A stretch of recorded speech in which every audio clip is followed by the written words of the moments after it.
ప్రభునందు ప్రియమైన అవన స్నేహితులారా, మరి ఒకసారి మా YouTube channel Holi God prayer fellowship Vizag తరపున దేవుని వాక్యాన్ని మీతో పంచుకోవడానికి దేవుడు నాకు అనుగ్రహించిన ఈ భాగ్యాన్ని బట్టి మొదటిగా దేవాది దేవునికి ఎంతగానో కృతజ్ఞతాస్తుతులు చెల్లించి ఉన్నానండి. ప్రతి బుధవారము మా YouTube channel Holi God prayer fellowship Vizag తరపున యవనస్తుడి కొడుకుని మేము అప్లోడ్ చేయడం జరుగుతూ ఉన్నది. ఈ యవనస్తుడి కొడుక వీక్షిస్తున్న ప్రతి ఒక్కరికి ఆశీర్వాదకరంగా ఉన్నదని మేము తలంచుచున్నాము. మీకు ఆశీర్వాదకరంగా ఉంటే కనుక మీరు వీక్షించడమే కాకుండా మీ తోటి స్నేహితులకు కూడా మా యూట్యూబ్ ఛానల్ని పరిచయం చేయవలసిందిగా ప్రభువైన యేసుక్రీస్తు నామములో అందరినీ కోరుచున్నాను. తద్వారా దేవుడు మాకు ఇచ్చిన ప్రేరేపణలో నడిపింపబడుతున్న మా ఈ పరిచర్యలో మీరు కూడా పాలిభాగస్తులు కావాల్సిందిగా ప్రభువైన యేసుక్రీస్తు నామములో అందరినీ కోరుచున్నానండి. దేవునికి స్తోత్రం. హల్లెలూయా, హల్లెలూయా. ప్రియమైన యవన స్నేహితులారా, మరి గత కొన్ని వారాలుగా ఈ యవనస్తుల కూడికలో అంతియోకియాకు పంపబడిన సత్పురుషుడు అనే అంశ సందేశాన్ని మనం ధ్యానం చేసుకుంటూ ఉన్నాం. ఈ అంశ సందేశాన్ని మూల వాక్య వచనంగా మనం ఏ వాక్య భాగాన్ని తీసుకున్నామంటే అపోస్తుల కార్యములు 11వ అధ్యాయము 22 నుండి 25 వరకు రాయబడిన వాక్య వచనాలని మూల వాక్య వచన భాగంగా మనం తీసుకొని ఈ అంశ సందేశాన్ని మనం ధ్యానం చేసుకుంటూ రావడం జరుగుతుంది. ప్రియమైన యవన స్నేహితులారా, అయితే ఈ అంశ సందేశంలో భాగంగా గత వారం ఏ విషయాలు మనం తెలుసుకున్నామంటే ఈ అంతియోకియాకు పంపబడిన బర్నబా పరిశుద్ధాత్మతోనూ విశ్వాసముతోనూ నిండుకునిన్న సత్పురుషుడు అనే విషయాన్ని మనం గత వారం ధ్యానం చేసుకోవడం జరిగి ఉన్నది. ప్రియమైన యవన స్నేహితులారా, ఈ దినాల్లో దేవుని సేవ చేస్తున్న దేవుని సేవకులు, దేవుని వాక్యాన్ని బోధించే దేవుని సేవకులు, దేవుని వాక్యాన్ని బోధించి ఆ వాక్యము ద్వారా ఇతరులను హెచ్చరించి ఖండించే ఆ ప్రభు సేవకులు బర్నబా వలె సత్పురుషులుగా ఉండాలని తెలుసుకున్నాం. అంతేకాకుండా బర్నబా వలె పరిశుద్ధాత్మతోనూ విశ్వాసముతోనూ నిండుకునే వారిగా ఉంటే గనుక ఆనాడు బర్నబా ఈ విధంగా సత్పురుషుడిగా ఉంటూ పరిశుద్ధాత్మతో విశ్వాసంతో నిండుకొని అంతియోకియా అనే ప్రాంతంలో దేవుని గురించిన విషయాలు ప్రకటించాడు గనుకనే ప్రియమైన యవన స్నేహితులారా బహుజనులు ప్రభు పక్షమున చేరారంట. దేవునికి స్తోత్రం. హల్లెలూయా, హల్లెలూయా. దేవుని పక్షాన ఎంతో మంది చేరారు. మరి ఈనాడు కూడా ఎంతో మంది సేవకులు పరిచర్యను చేస్తూ ఉన్నారు. వారు వారి జీవితాలలో సత్పురుషులుగా ఉంటూ వారు పరిశుద్ధాత్మతో విశ్వాసంతో నిండుకొని దేవుని సేవ చేస్తే గనుక వారి ద్వారా అనేకులు దేవుని పక్షాన చేరుతారని గత వారము ఎన్నో అద్భుతమైన విషయాన్ని ఈ అంశ సందేశంలో ధ్యానం చేసుకున్నాం. అయితే ఈ వారం మరికొన్ని ఆత్మీయ విషయాలను మనం ధ్యానం చేసుకొని ఈ అంశ సందేశాన్ని మనం ముగించుకుందామండి. బర్నబా గురించి మనం చూస్తున్నప్పుడు ఈ అంతియోకియాకు పంపబడిన బర్నబా సత్పురుషుడు అని ఇక్కడ మనకి కనబడుతూ ఉంటుందండి. అయితే ఈ సత్పురుషుడు అనే మాట గురించి బైబిల్ గ్రంథంలో మనం చూసినట్లయితే మరి ఒక సందర్భంలో ఈ మాట మనకి కనబడుతూ ఉంటుంది. ఎక్కడ అని మనం ఆలోచిస్తే కనుక దేవుని వాక్యంలో మార్కు సువార్త 10వ అధ్యాయము 17 నుండి 18 వరకు రాయబడిన వాక్య వచనాన్ని మనం చదువుకుంటున్నప్పుడు అక్కడ ఏమని రాయబడి ఉంటుందంటే ప్రియమైన యవన స్నేహితులారా, ఆయన బయలుదేరి మార్గమున పోవుచుండగా ఒకడు పరిగెత్తుకుని వచ్చి ఆయన ఎదుట మోకాళ్ళుని సద్బోధకుడా నిత్య జీవమునకు వారసుడు నవ్వుటకు నేనేమి చేదునని ఆయనను అడిగాను. యేసు, నన్ను సత్పురుషుడని ఎలా చెప్పుచున్నావు? దేవుడు ఒక్కడే గాని మరి ఎవడును సత్పురుషుడు కాడని యేసు ప్రభువారు ఆ యవనస్తునితో చెప్పినట్లు మనం చూస్తూ ఉంటాం. దేవునికి స్తోత్రం. హల్లెలూయా, హల్లెలూయా. ప్రియమైన యవన స్నేహితులారా, ఇక్కడ మనం కొన్ని విషయాన్ని గమనించాలి. మొట్టమొదటి విషయం ఏంటంటే యేసు ప్రభు వారి దగ్గరికి వచ్చి నిత్య జీవాన్ని పొందుకోవడానికి నేనేం చేయాలని అడుగుతున్న ఈ యవనస్తుడు ఒక ధనవంతుడండి. మంచి ధనవంతుడు, స్థితిమంతుడు, అంతేకాకుండా ఒక అధికారి. ఈ సందర్భం మనకి మత్తయి సువార్తలో కనబడుతుంది, మార్కు సువార్తలో కనబడుతుంది, లూకా సువార్తలో మనకి కనబడుతూ ఉంటుంది. మార్కు సువార్త 10వ అధ్యాయం మనం చూస్తూ ఉంటాం, మత్తయి సువార్త 19వ అధ్యాయం మనం చూస్తూ ఉంటాం, అంతేకాకుండా లూకా సువార్త 18వ అధ్యాయంలో ఈ సందర్భము మనకి కనబడుతూ ఉంటుంది.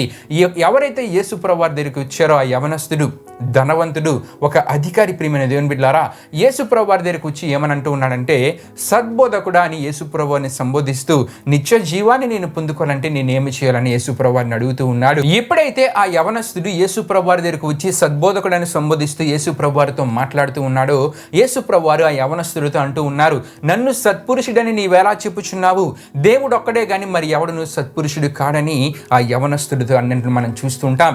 ఈ మాట వినగానే చాలా మందిలో రకరకాల ఆలోచనలు కలుగుతూ ఉంటాయి. అంటే యేసు ప్రభువారు సత్పురుషుడు కాడా, ఈ అర్థం ఇదేనా అని చాలా మంది అనుకుంటూ ఉంటారు. కానీ యేసు ప్రభువారు చెప్పిన మాటని లోతుగా పరిశీలిస్తే ఇది ఎంతో గొప్ప అర్థాన్ని ఇచ్చే మాటని మనం అర్థం చేసుకోగలమండి. యేసు ప్రభువారు ఇక్కడ అంటూ ఉన్నారు, దేవుడు ఒక్కడే సత్పురుషుడని ఆ యవనస్తుడికి యేసు ప్రభువారు చెప్తూ ఉన్నారు. అయితే ఆ దేవుడే మానవునిగా వచ్చింది ఎవరంటే యేసు ప్రభువారు. ప్రియమైన యవన స్నేహితులారా, దేవునికి స్తోత్రం. హల్లెలూయా, హల్లెలూయా. ఆ దేవుడే మానవునిగా వచ్చిన వారు ఎవరంటే యేసు ప్రభువారు. అంతేకాకుండా కన్య మరియా గర్భాన్న మగ సంతానంగా జన్మించిన వారు ఎవరంటే యేసుప్రభువారు. ప్రవచన పురుషుడు ఎవరంటే యేసుప్రభువారి. ప్రియమైన స్నేహితులారా, ఈ విషయాలు మీరు తెలుసుకోవాలనుకుంటే గనుక మత్తయి సువార్త 1:16 ద్వారా, మత్తయి సువార్త 1:21-25 వరకు రాయబడిన వాక్య వచనాల ద్వారా, అంతేకాకుండా అపోస్తలులైన పౌలు గారి గలతీలకు రాసిన పత్రిక 4:4 ద్వారా ఈ 3 విషయాలు మీకు తెలియజేయబడతాయండి. దేవునికి స్తోత్రం. హల్లెలూయా, హల్లెలూయా. అయితే ప్రియమైన స్నేహితులారా, పాత నిబంధన కాలానికి వచ్చేసరికి యెహోవా దేవుని గురించి మనం చూస్తున్నప్పుడు యెహోవా మనుషుల రూపంలో, అంతేకాకుండా దూతల రూపంలో తన యొక్క ప్రత్యక్షతను చాలా సందర్భాల్లో అనుగ్రహించారు. కానీ ఒక మనిషిగా ప్రజల మధ్య జీవించినట్లు ఎక్కడ మనకి కనబడదు, చరిత్రలో ఎక్కడ మనకి కనబడదు. ప్రియమైన స్నేహితులారా, అయితే యేసుప్రభు వారి దగ్గరికి వచ్చేసరికి యేసుప్రభు వారిని ఆ యవనస్తుడు సద్బోధకుడా అని సంబోధిస్తూ ఉంటే, సత్పురుషుడని ఎలా చెప్పుచున్నావని యేసుప్రభు వారు ప్రశ్నిస్తూ ఉన్నారు. అంటే ప్రియమైన స్నేహితులారా, యేసుప్రభు వారి మాట ఈ విధంగా అంటూ ఉన్నారంటే ఆయన సత్పురుషుడు కాడని అర్థము కానే కాదండి. అయితే యేసుప్రభు వారు దేవుడు ఒక్కడే సత్పురుషుడని అంటూ ఉన్నారు. ఈ మాటలో దాగి ఉన్న సత్యము ఏమిటి అని మనం ఆలోచిస్తే గనుక దేవుడు తానేనంటే యేసుప్రభు వారే దేవుడు అనే సత్యాన్ని ఆ యవనస్తునికి యేసుప్రభు వారు ఈ మాట ద్వారా తెలియజేస్తూ ఉన్నారండి. తానే చరిత్రలో మనిషి రూపంలో వచ్చి మనుషుల మధ్య నివసించిన సత్పురుషుడని తానే అనే విషయాన్ని, ఆ సత్యాన్ని కూడా యేసుప్రభు వారు ఆ సందర్భంలో ఆ యవనస్తునికి ఈ మాట ద్వారా తెలియజేస్తూ ఉన్నారు. అంటే యేసుప్రభు వారే దేవుడు, ఆయనే సత్పురుషుడు. కానీ యేసుప్రభు వారు తెలియజేస్తూ ఉన్నారు. కానీ ఆ యవనస్తుడు వచ్చి యేసుప్రభు వారిని సద్బోధకుడని సంబోధించినప్పుడు ఎందుకు అంగీకరించట్లేదంటే, ఒకవేళ యేసుప్రభు వారి సందర్భంలో నేను సత్పురుషుడను అని అంగీకరించినట్లయితే ప్రియమైన స్నేహితులారా, ఒక మనిషిగానే యేసుప్రభు వారు మిగిలిపోయేవారు.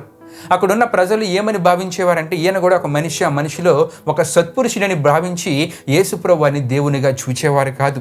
అంతేకాకుండా ప్రియమైన స్నేహితులారా, యేసుప్రభు వారి యందు విశ్వాసం ఉంచేవారు కాదు, నమ్మిక ఉంచేవారు కాదు. గనుకనే యేసుప్రభు వారు ఏం చేశారంటే ప్రియమైన స్నేహితులారా, మానవునిగా ఈ లోకానికి వచ్చినప్పుడు అన్ని తెగల వారి మధ్య, యూదుల మధ్య అవ్వచ్చు, అన్యజనుల మధ్య అవ్వచ్చు, రోమీల మధ్య అవ్వచ్చు, ఎవరి మధ్య యేసుప్రభు వారి పరిచర్యను, సువార్తను ప్రకటించినా వారి మధ్య దేవుడు అనే పదానికే పెద్దపీట వేసినట్లు దేవుని వాక్యంలో మనం చూస్తూ ఉంటాం. దేవునికి స్తోత్రం. హల్లెలూయా, హల్లెలూయా.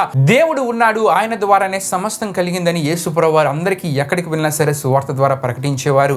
ఈ సందర్భంలో కూడా ఆ యవనస్తుడు వచ్చి యేసుప్రభు వారితో సద్బోధకుడని సంబోధిస్తూ ఉన్నప్పుడు దేవుడు ఒక్కడే సత్పురుషుడని యేసుప్రభు వారు తెలియజేస్తూ ఉన్నారు. కానీ ఇక్కడ మనం తెలుసుకోవాల్సిన అద్భుతమైన సత్యం ఏంటంటే, ఆ దేవుడే యేసుప్రభు వారు, యేసుప్రభు వారే సత్పురుషుడండి. దేవునికి స్తోత్రం. హల్లెలూయా, హల్లెలూయా. ప్రియమైన స్నేహితులారా, ఆ ఏకైక నిజ దేవుడు తానే, ఆ సత్పురుషుడు తానే అనే ఈ విషయాలు మీరు ఇంకా క్లియర్గా తెలుసుకోవాలనుకుంటే కనుక యెషయా గ్రంథము 40:3 మత్తయి సువార్త 3:3 పోల్చి చూస్తే గనక ఈ విషయాలు మీకు తెలియజేయబడతాయండి. అంతేకాకుండా యోహాను సువార్త 8:24, యోహాను సువార్త 10:33, రోమీలకు రాసిన పత్రిక 9:5, తీతుకు రాసిన పత్రిక 2:13, యోహాను రాసిన మొదటి పత్రిక 5:20 చదువుట ద్వారా కూడా ఈ విషయాలు మీకు తెలియజేయబడతాయి. అంతేకాకుండా సత్పురుషుడు అంటే మంచి అనే అర్థం కూడా వస్తుందండి. ఈ మంచి అనే పదము యేసుప్రభు వారికే చెందినదని యోహాను సువార్త 10:11-14 వరకు రాయబడిన వాక్యవచనాల్లో, యోహాను సువార్త 18:23 మనం చూస్తూ ఉంటాం. అంతేకాకుండా యోహాను సువార్త 8:45 మనం చూస్తే కనుక నా యందు పాపం ఉన్నదని మీలో ఎవడు స్థాపించునని యేసుప్రభు వారు అంటూ ఉన్నారు. అంటే ప్రియమైన స్నేహితులారా, ఈ మాటలో దాగి ఉన్న ఆత్మీయ సత్యం ఏంటంటే, మనుషుల మధ్య పాపము లేని మంచి పురుషునిగా యేసుప్రభు వారు ఉన్నారని ఈ మాటలో ఒక అద్భుతమైన అర్థము మనకు తెలియజేయబడుతుందండి. దేవునికి స్తోత్రం. హల్లెలూయా, హల్లెలూయా. అంతేకాదు యేసుప్రభు వారు మార్కు సువార్త 2:1 ఒక పక్షవాయువు గలవాన్ని బాగు చేయక ముందు, అతనిని స్వస్థపరచక ముందు నీ పాపములు క్షమింపబడి ఉన్నవని చెప్పి వాని పాపములను క్షమించినట్లు మనం చూస్తూ ఉంటాం. ఎప్పుడైతే యేసుప్రభు వారు తన పాపాలను క్షమించి ఉన్నారో, ఆ పక్షవాయువు గలవాని పాపాలను క్షమించి ఉన్నారో, అక్కడ ఉన్న శాస్త్రులలో కొంతమందిలో వారి హృదయంలో ఎటువంటి ఆలోచన కలిగిందంటే, దేవుడు ఒక్కడే కదా పాపాలను క్షమించగలడు, ఈయనేంటి పాపాలు క్షమించానని అంటూ ఉన్నారనే ఆలోచన వారిలో కలిగిందండి. అయితే ఈ విషయాన్ని యేసుప్రభు వారు తన ఆత్మను తెలుసుకొని, వారిలో ఉన్న తలంపుని యేసుప్రభు వారు తెలుసుకొని, యేసుప్రభు వారు ఏమంటూ ఉంటారంటే, మనుష్య కుమారునికి పాపాలు క్షమించడానికి అధికారం ఇవ్వబడిందని యేసుప్రభు వారు అక్కడ ఉన్న శాస్త్రులతో చెప్తున్నట్లు మనం చూస్తుంటాం. దేవునికి స్తోత్రం. హల్లెలూయా, హల్లెలూయా. ఎందుకు ఈ విధంగా యేసుప్రభు వారు శాస్త్రులతో చెప్పారంటే, తానే ఏకైక నిజదేవుడని వారు తెలుసుకోవాలని, తానే ఏకైక నిజదేవుడను, తానే పాపాలను క్షమించగలడనే సత్యము వారు గ్రహించాలని యేసుప్రభు వారు వారికి తెలియజేశారు. కానీ శాస్త్రులు ఏం చేయలేకపోయారండి, ఆ విషయాన్ని విషయాన్ని గ్రహించలేకపోయారు. ఎందుకంటే శాస్త్రులలో ఒక అభిప్రాయం ఉంది. ఏమిటా అభిప్రాయం అంటే దేవుడు ఒక్కడే పాపాలను క్షమించగలడు, ఇంకెవరు పాపాలను క్షమించలేరని.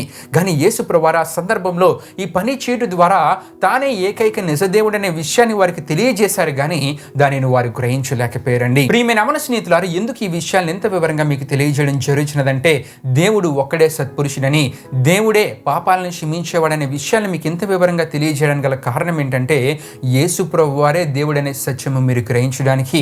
యేసు ప్రభువారే దేవుడు, ఆయన సత్పురుషుడు. ప్రియమైన అవన స్నేహితులారా, ఎందుకంటే ఆయనలో పాపము లేదు. యేసు ప్రభువారే దేవుడు, ఆయన పాపాలను క్షమించగలడు. గనుకనే ప్రియమైన అవన స్నేహితులారా, ఎంత వివరంగా ఈ విషయాలు మీకు తెలియజేయడం జరిగినది. అంతేగాని ఈ మాటలు చదువుల ద్వారా చాలామంది ఏమనుకుంటూ ఉంటారంటే ఇంకొక దేవుడు ఉన్నాడేమని చాలామంది భావిస్తూ ఉంటారు. కానీ యేసు ప్రభువారే దేవుడు, ఆయనే సత్పురుషుడు. ఎందుకంటే ఆయనలో పాపము లేదు. యేసు ప్రభువారే దేవుడు, ఆయనే పాపాలను క్షమించగలడు. ఈ లోకానికి వచ్చి మనిషిలో పాపాలను యేసు ప్రభువారు క్షమించారంటే యేసు ప్రభువారి ఒక్కరికే అధికారం ఉంది. గనుకనే ప్రియమైన అవన స్నేహితులారా, ఆయనే దేవుడు. దేవునికి స్తోత్రం. హల్లెలూయా, హల్లెలూయా. గనుకనే ఎంత వివరంగా ప్రతి విషయాన్ని మీకు తెలియజేయడం జరుగుతున్నదండి. అయితే ప్రియమైన అవన స్నేహితులారా, చాలామంది అనుకోవచ్చు మరి యేసు ప్రభువారి దేవుడని ప్రకటించుకోవచ్చు కదనే ఆలోచన కూడా చాలా మందిలో కలుగుతూ ఉంటుంది. కానీ ప్రియమైన అవన స్నేహితులారా, మనము అపోస్తలులైన పౌలు గారు కొరింథీ సంఘానికి రాసిన ఒక మాటను చదివితే గనుక యేసు ప్రభువారు ఎందుకు ఈ విధంగా తనను గురించి దేవుడని ప్రతి స్థలంలో ప్రకటించుకోలేదో మనకు తెలియజేయబడుతుందండి. సిలువ వేయబడక ముందు యేసు ప్రభువారు కుమారునిగానే ఎందుకు ప్రకటించుకున్నారనే సత్యం మనకి అపోస్తలులైన పౌలు గారు కొరింథీలకు రాసిన మొదటి పత్రిక 2వ అధ్యాయం 8వ వచనం చదువుట ద్వారా మనకు తెలియజేయబడుతూ ఉంటుందండి. ఎందుకంటే ప్రియమైన అవన స్నేహితులారా, యేసు ప్రభువారు ప్రతి సమయంలో తానే దేవుడని చెప్పుకున్నట్లయితే, ఎలాగైతే పేతురు ఆ రూపాంతర కొండ మీద మనకి ఈ సందర్భం మత్తయి సువార్త 17వ అధ్యాయంలో మనకి కనబడుతుంటుంది. ఆ రూపాంతర కొండ మీద పేతురు అంటూ ఉంటాడు, నీకు ఒకటి, మోషేకు ఒకటి, అంతేకాకుండా ఏలియాకు ఒకటి నేను పర్ణశాల కట్టుదనని ఇక్కడ పేతురు అంటున్నట్లు మనం చూస్తుంటాం. ఈ విధంగానే యేసు ప్రభువారే దేవుడని ప్రతి సందర్భంలో తెలియజేసినట్లయితే, యూదులు కూడా ఈ విధంగానే చేసినట్లయితే, ప్రియమైన అవన స్నేహితులారా, యూదులు కూడా ఈ విధంగానే చేస్తే గనుక యేసు ప్రభువారు శిలువ మరణం పొందేవారు కాదు. యేసు ప్రభువారు శిలువ మరణం పొందకపోతే ఆదాము అవ్వల చేసిన ఆజ్ఞాతిక్రమ పాపానికి ప్రాయశ్చిత్తము జరిగేది కాదు.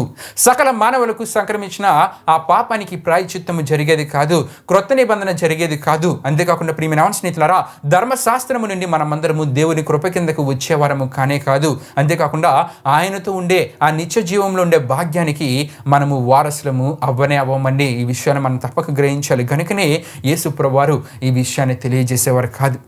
యేసు ప్రభువారు తానే దేవుడినని ప్రతి సందర్భంలో తెలియజేసేవారు కాదు. ప్రియమైన అవన స్నేహితులారా, అంతేకాకుండా యేసు ప్రభువారు ఒక స్థలంలో ఆరాధించబడే దేవుడు కానే కాదండి. ఆయన ఎవరిలో ఉంటూ ఉంటారంటే, ఎవరైతే ఆయనను దేవునిగా అంగీకరించి పాపాలను విడిచిపెట్టి వారి పాపాలకు పాప క్షమాపణ పొందుకొని పరిశుద్ధులుగా జీవిస్తూ ఉంటారో వారిలో ఉండే దేవుడే అన్నారు. దేవునికి స్తోత్రం. హల్లెలూయా, హల్లెలూయా. ఈ విషయాలు మీరు ఇంకా లోతుగా తెలుసుకోవాలనుకుంటే గనుక అపోస్తలులైన పౌలు గారు కొరింథీలకు రాసిన మొదటి పత్రిక 3వ అధ్యాయం 16 నుండి 17 వరకు రాయబడిన వాక్య వచనాలు, యోహాను సువార్త 2వ అధ్యాయం 19 నుండి 22 వరకు రాయబడిన వాక్య వచనాలు చదివితే గనుక ఈ విషయాలు మీకు తెలియజేయబడతాయి. గనుక ప్రియమైన అవన స్నేహితులారా, యేసు ప్రభువారే దేవుడు, ఇంకొక దేవుడు లేడు. యేసు ప్రభువారే దేవుడు, ఆయనే సత్పురుషుడు. యేసు ప్రభువారే దేవుడు, ఆయనే ప్రియమైన అవన స్నేహితులారా పాపాలను క్షమించగలడు. అయితే ఈ లోకానికి మానవ రూపంలో వచ్చినప్పుడు అందరికీ తానే దేవుడునని చెప్పకపోవడానికి గల కారణం ఏంటో కూడా ఈ సందర్భంలో ఇప్పటి వరకు మనం తెలుసుకున్నాం. ప్రియమైన అవన స్నేహితులారా, దేవునికి స్తోత్రం. హల్లెలూయా, హల్లెలూయా. అయితే దేవుడే మానవునిగా వచ్చి యెరూషలేము పరిసర ప్రాంతాలలో సత్పురుషునిగా జీవించిన యేసు ప్రభువారిని తన ఏకైక నిజ దేవునిగా అంగీకరించి ఆయన సేవకునిగా దేవుని పరిచర్యను చేసిన బర్నబా యేసు ప్రభువారి ఏదైతే జీవిత విధానాన్ని చూపించారో అదే జీవిత విధానాన్ని కలిగి ఉండటం ద్వారా సత్పురుషుడిగా పిలువబడ్డాడండి. దేవునికి స్తోత్రం. హల్లెలూయా, హల్లెలూయా. అంతేకాకుండా అంతియోకియాకు పంపించబడ్డాడు. ఆ ప్రాంతంలో పరిశుద్ధాత్మతో విశ్వాసముతో నిండుకున్న వాడై దేవుని గురించిన మాటల్ని, యేసు ప్రభువారి గురించిన మాటలను అక్కడ ప్రకటించినప్పుడు ప్రియమైన అవన స్నేహితులారా, అనేకులు యేసు ప్రభువారిని తమ స్వరక్షకునిగా అంగీకరించారు. అనేకులు దేవుని కొరకు నమ్మకంగా జీవించడానికి ముందుకు వచ్చారండి. అయితే బర్నబా ఈ సందర్భంలో మరి ఒక అద్భుతమైన పని చేస్తున్నట్లు మనం చూస్తుంటాం. ఏ పనిని బర్నబా చేశాడు అని మనం ఆలోచిస్తే గనక, బర్నబా అపోస్తలులైన పౌలు గారి గురించి ఆ తార్సు అనే ప్రాంతానికి వెళ్ళి పౌలు గారిని కనుగొని పౌలు గారిని అంతియోకియా అనే ప్రాంతానికి తీసుకుని వచ్చి వీరిద్దరూ కలిసి 1 సంవత్సరం అంతా దేవుని వాక్యాన్ని ఈ అంతియోకియా అనే ప్రాంతంలో ఉన్న ప్రజలందరికీ ప్రకటించారంటండి. ఎప్పుడైతే వీరిద్దరూ కలిసి దేవుని వాక్యాన్ని ఆ ప్రాంతంలో ప్రకటించారో ఇంకా ఆ ప్రాంతంలో పరిచర్య గొప్ప ఉజ్జీవంగా జరిగింది. దేవునికి స్తోత్రం. హల్లెలూయా, హల్లెలూయా. ఎంతో ఉజ్జీవంగా పరిచర్య అక్కడ జరిగింది. పౌలు గారు బర్నబా కలిసి 1 సంవత్సరం అంతా దేవుని వాక్యాన్ని అక్కడ ప్రకటించినప్పుడు ఎంతోమంది దేవుని తమ స్వరక్షకునిగా అంగీకరించారు. అక్కడ దేవుని గురించిన పరిచర్య విస్తరించింది. ఎంతోమంది ఉజ్జీవింపబడ్డారు. ప్రియమైన స్నేహితులారా, ఇటువంటి పరిచర్య జరుగుతున్న సందర్భంలోనే మొట్టమొదటిసారిగా అంతియోకియలో శిష్యులు క్రైస్తవులు అనబడినట్లు మనం చదువుకున్న మూలవాక్య వచనంలో మనకి కనబడుతుందండి. అంటే ప్రియమైన స్నేహితులారా, ఎటువంటి వారు తనకు తోడుగా ఉంటే, ఎటువంటి వారితో సహవాసాన్ని కలిగి దేవుని పనిని చేయగలిగితే అక్కడ ఇంకా ఉజ్జీవము కలుగుతుందో బర్నబా గ్రహించి పౌలు గారిని తీసుకుని వచ్చాడు. గనుకనే ప్రియమైన స్నేహితులారా, అక్కడ ఎంతో గొప్ప పరిచర్య జరిగిందండి. బర్నబా పౌలు గారు కలిసి దేవుని వాక్యాన్ని బోధిస్తూ ఉన్నప్పుడు వాక్య దాహము కలిగిన ఎంతో మంది వాక్యాన్ని గ్రహించగలిగారు. దేవుని శక్తిని, బలాన్ని వారు చూడగలిగారు. ప్రియమైన స్నేహితులారా, అంటే బర్నబా ఎటువంటి వారితో సహవాసము కలిగి పరిచర్య చేస్తే ఆ పరిచర్య ఉజ్జీవింపబడుతుందో గ్రహించి అటువంటి పౌలుని తీసుకుని వచ్చి ఇద్దరు కలిసి అక్కడ పరిచర్య చేశారు. దేవునికి స్తోత్రం. హల్లెలూయా, హల్లెలూయా. గనుక ప్రియమైన స్నేహితులారా, ఎవరితో పడితే వారితో కలిసి పరిచర్య చేయడం కాక సౌలును మార్చిన దేవుడు సౌలును పౌలుగా దేవుడు మార్చారు. ఆ పౌలు దేవుని కొరకు ఎంత నమ్మకంగా అయితే నిలబడ్డాడో మనకు తెలుసు. గనుక అటువంటి పౌలుని తీసుకుని వచ్చి ఆ పౌలుతో సహవాసాన్ని కలిగి అంతియోకియ ప్రాంతంలో దేవుని పరిచర్యని ఇంకా దేవుని వాక్యాన్ని వారికి బోధించినట్లయితే వారు ఇంకా ఉజ్జీవింపబడతారనే విషయాన్ని బర్నబా గ్రహించి ఎవరితో సహవాసం చేయాలో గ్రహించాడు. గనుకనే ప్రియమైన స్నేహితులారా, ఆ ప్రాంతంలో పరిచర్య గొప్పగా విస్తరించబడింది. ఆ ప్రాంతంలో ఎంతోమంది దేవునిని అంగీకరించారు. బర్నబా కూడా దేవుని కొరకు నమ్మకంగా పనిచేయగలిగాడు, స్థిరముగా దేవుని కొరకు పని చేయగలిగాడు. ప్రియమైన స్నేహితులారా, దేవునికి స్తోత్రం. హల్లెలూయా, హల్లెలూయా. అంతియోకియకు పంపబడిన సత్పురుషుడు బర్నబా. ఈ వారంతో ఈ అంశ సందేశాన్ని మనం ముగించుకుంటూ ఉన్నాం. ఎన్నో అద్భుతమైన విషయాలు ఈ అంశ సందేశంలో మనం తెలుసుకోవడం జరిగినది. క్రైస్తవ యవన బిడ్డలు ఏ విధంగా ఉండాలో తెలుసుకున్నాం. క్రైస్తవ సేవ చేసే సేవకుడు, సేవకురాలు ఏ విధంగా ఉండాలో కూడా ఈ అంశ సందేశం ద్వారా మనం తెలుసుకోవడం జరిగినది. కనుక ఈ అంశ సందేశాలను పూర్తిగా మీరు వీక్షించినట్లయితే ఎన్నో అద్భుతమైన విషయాన్ని గ్రహించగలరు. కానీ మనం తెలుసుకున్న అద్భుతమైన సత్యం ఏంటంటే మనము సత్పురుషులుగా ఉండాలి. యేసుప్రభువారు ఏదైతే జీవిత విధానాన్ని మనకు చూపించారో అదే జీవిత విధానాన్ని మన యవ్వన కాలంలో మనం కలిగి జీవించినట్లయితే గొప్పగా ఆశీర్వదించబడతాం. దేవుడి ద్వారా ఎన్నో తలాంతులను మన జీవితాలలో పొందుకోగలుగుతాం. అంతేకాకుండా దేవుని సేవ చేసే సేవకులు అవ్వచ్చు. వారు సత్పురుషులుగా ఉండి పరిశుద్ధాత్మతో, విశ్వాసంతో ఎలాగైతే బర్నబా నిండుకొని పరిచర్య చేశాడో, ఎటువంటి సేవకులతో కలిసి సహవాసం కలిగి పరిచర్య చేస్తే ఆ ప్రాంతము ఉజ్జీవింపబడుతుందో గ్రహించి అటువంటి సేవకుడైన పౌలుతో కలిసి సేవ చేశాడో, ఇటువంటి ఆత్మీయ జీవిత విధానం ఏ సేవకుడైతే కలిగి జీవించగలుగుతాడో ఆ సేవకుని పరిచర్య ద్వారా దేవుడు ఎంతో మందిని దేవుడు నిజమైన దేవుడిని గ్రహించేలా, ఎంతోమంది దేవుడిని అంగీకరించేలా ఆ పరిచర్యను అభివృద్ధి పరుస్తారని అద్భుతమైన ఆత్మీయ సత్యము ఈ అంశ సందేశం ద్వారా మనం తెలుసుకున్నాం. కాబట్టి ప్రియమైన స్నేహితులారా, ఈ అంశ సందేశాన్ని పూర్తిగా వీక్షించండి. ఛానల్లో ప్లేలిస్ట్ కూడా అవైలబుల్గా ఉంది. పూర్తిగా సందేశాన్ని అన్ని భాగాలను వీక్షించినట్లయితే ఎన్నో అద్భుతమైన సత్యాలను మీరు గ్రహించగలరు. దేవుడి పరిశుద్ధ వాక్యాన్ని మన వినికిడిలో దీవించునుగాక. ఆమేన్. ప్రియమైన స్నేహితులారా, యవనస్తుడు కొడుకుని ముగింపు ప్రాంతం మనం ముగించుకుందాం. అందరూ కళ్ళు మూసుకొని తలలో ఉంచుకొని ప్రార్థనలో నాతో పాటు ఏకీభవించవలసిందిగా ప్రభువైన యేసుక్రీస్తు నామములో అందరినీ కోరుచున్నానండి. ప్రార్థన చేసుకుందాం. మహిమ స్వరూపైన మా ప్రభువా, జీవాధిపతి అయిన నీ ఘనమైన నామానికి మహిమ, ఘనత, ప్రభావం చెల్లించినాం దేవా. ఇప్పుడు వరకు జరిగిన యవనస్తుడు కొడుకులో మాతో పాటు తోడుగుని నడిపించిన దేవా, మీకే వేలాది వందనములు, కృతజ్ఞతాస్తుతులు చెల్లించిన మెస్సియా. మరి అంతియోకియకు పంపబడిన సత్పురుషుడనే ఈ అంశ సందేశం ద్వారా ఎన్నో అద్భుతమైన ఆత్మీయ విషయాన్ని ధ్యానం చేసుకోవడానికి, హెచ్చరికలతో కూడిన విషయాన్ని ధ్యానం చేసుకోవడానికి కృపను, కాపుదలను అనుగ్రహించిన దేవా. ఈ వాక్య భాగాన్ని మేము పెట్టిన ప్రతి వీడియోని ప్రతి ఒక్కరు వీక్షించి తద్వారా ఈ అంశ సందేశం ద్వారా నీవు వారితో ఏ విషయాలను అయితే మాట్లాడావో ఆ విషయాన్ని వారు గ్రహించి నీ కొరకు నమ్మకంగా జీవించాలని మీరు కార్యాన్ని జరిగించండి. తద్వారా నీ దీవెనలు, ఆశీర్వాదాలు వారి జీవితాలలో వారు పొందుకోగలిగేలా మీరు కార్యాన్ని జరిగించండి. ఈ యవనస్తుడి గుడిక ప్రారంభం నుండి ముగింపు వరకు తోడైనందుకు మీకే వేలాది వందనములు, కృతజ్ఞతాస్తుతులు చెల్లిస్తూ యేసు పరిశుద్ధ నామములో అడిగి వేడుకొనుచున్నాం తండ్రి. ఆమేన్. యేసు రక్తమే జయం, ప్రవేశ రక్తమే జయం, ప్రవేశ రక్తం సంపూర్ణమైన విజయం, అపవాది క్రియలు గనంత నాశనము కలుగునుగాక. ఆమేన్. ప్రభు మిమ్మును మీ కుటుంబములను దీవించునుగాక. ఆమేన్.